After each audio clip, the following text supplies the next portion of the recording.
అద్భుతాలను యేసుక్రీస్తుని ఎడల చేసినటువంటి మేలులు స్వస్థతలను బట్టి నీవు ఒక సంఘముగా మార్చబడలేవు.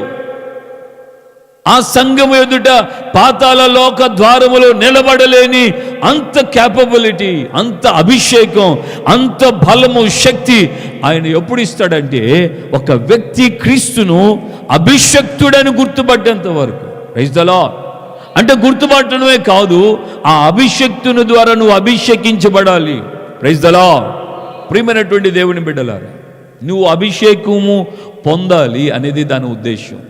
ఎంతకాలం యేసు ప్రభు నమ్ముకున్నాను, యేసు ప్రభు ద్వారా స్వస్థతలు పొందాను, యేసు ప్రభు మేలులు అనుభవించాను, యేసు ప్రభుతో నాకు కుటుంబానికి ఇలాంటి అనుబంధాలు ఉన్నాయి అని చెప్పుకున్నంత మాత్రాన సరిపోదు.